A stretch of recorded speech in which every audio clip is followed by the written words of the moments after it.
Hi guys, welcome to Subhash Movie Reviews YouTube review channel. Here is the non-spoiler review of the film DC Telugu dubbed movie review and rating, acted by Lokesh Kanagaraju, Amika Gabbi and other actors etc. ఇంక ఈ movie వచ్చేసి director Vikram and Khaidi movie direct చేసిన director first time hero కింద debut ఇచ్చారు. ఇంకా ఈ movie 2 hours 22 minutes చూసిన తర్వాత కెప్టెన్ మిల్లర్ అనే డైరెక్టర్ ఈ మూవీని డైరెక్ట్ చేశారు. ఆ సినిమా నాకు చాలా ఇష్టం. ఇంక ఈ మూవీ చూసిన తర్వాత నాకు ఎలా అనిపించింది అని విషయంలోకి వెళ్ళేలోపు కొరియన్ కనకరాజు ఇంకా చాలా రివ్యూస్ ఇచ్చింది చెక్ చేయండి. నా కంటెంట్ నచ్చితే లైక్ షేర్ సబ్స్క్రైబ్ చేసి పక్కన ఉన్న గంట సింబల్ క్లిక్ చేసి నా ఛానల్ సపోర్ట్ చేయగలరు.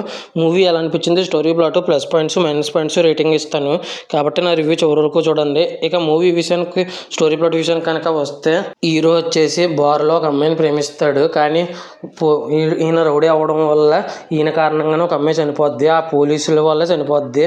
ఇంకా వాళ్ళని పట్టుకుని చంపుదామని రివెంజ్ తీర్చుకుంటున్న గ్యాప్లో ఇంకా ఇంకో హీరోయిన్ పరిచయం అవుద్ది. అసలు ఆ హీరోయిన్ ఎవరు, ఆ తర్వాత ఏమైంది అన్నది రిమైనింగ్ స్టోరీ. డైరెక్టర్ ముందు సినిమా కెప్టెన్ మిల్లర్ మూవీ నాకు చాలా ఇష్టము. ఇంకా మూవీ నాకు ఎలా అనిపించింది అనే విషయానికి కనుక వస్తే, ఫస్ట్ హాఫ్లో 2-3 scenes and interval block and second హాఫ్లో కొన్ని సీన్స్ క్లైమాక్స్ ఇలా ముక్కలుగా యావరేజ్ వాచ్ అనిపించింది నాకైతే.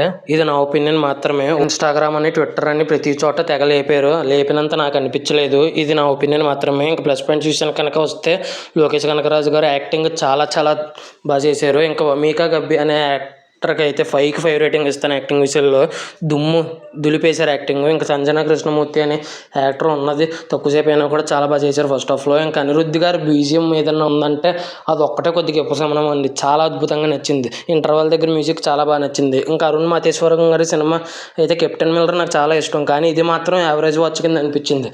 కొన్ని చోట్ల అయితే సెకండ్ హాఫ్ స్టార్టింగ్ 30 minutes నాకు ఆ ఎగ్జిక్యూషన్కి నిద్ర వచ్చేసింది నాకైతే. ఇంకా మరి ఎందుకు అంత లేపుతున్నారో అసలు అర్థం కావట్లేదు. దీనికంటే కొరియన్ కనకరాజు నాకు చాలా బాగా నచ్చిందండి.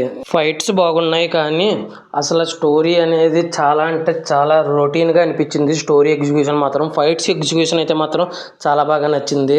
ఇంకా సెకండ్ హాఫ్లో అయితే స్టార్టింగ్ 30-40 minutes చాలా బోర్ కొట్టినట్టు అనిపించింది. ఇంకా fights execution super and story execution డొల్లా అన్నట్టు అనిపించింది నాకైతే. ఇది నా ఒపీనియన్ మాత్రమే. ఇంకా మైనస్ పాయింట్స్ విషయానికి కనుక వస్తే, కొన్ని ఫైట్స్ అనిరుద్ధ్ మ్యూజిక్ తప్ప మిగతా సినిమా సగం సినిమాకి పైనే నచ్చలేదు. ఇవే మైనస్ పాయింట్. ఇంకా ఫైనల్గా ఈ మూవీకి నేను ఇవ్వబోయే రేటింగ్ వచ్చేసి ఇది నా ఒపీనియన్ మాత్రమే. చూసిన వాళ్ళకి నచ్చిన వాళ్ళు ఉన్నా అండ్ చూడని వాళ్ళు ఉన్నా చూడాలనుకుంటే చూసేయండి. ఇంకా ఫైనల్గా రేటింగ్ వచ్చేసి 3.5 రేటింగ్ అయితే అనిపించింది. ఇది నా ఒపీనియన్ మాత్రమే. ఈ మూవీ ఎంతమంది థియేటర్లో చూశారో, చూసుంటే మీకు ఎలా అనిపించింది, మీరు ఎంత రేటింగ్ ఇస్తారో చూసుంటే అనేది కింద కామెంట్ చేయండి. ఆల్రెడీ కొరియన్ కనకరాజు ఇంకా చాలా రివ్యూస్ ఇచ్చాను, చెక్ చేయండి. నా వీడియో చివరి వరకు చూసినందుకు thanks for watching. Jai Hind, signing off, bye by.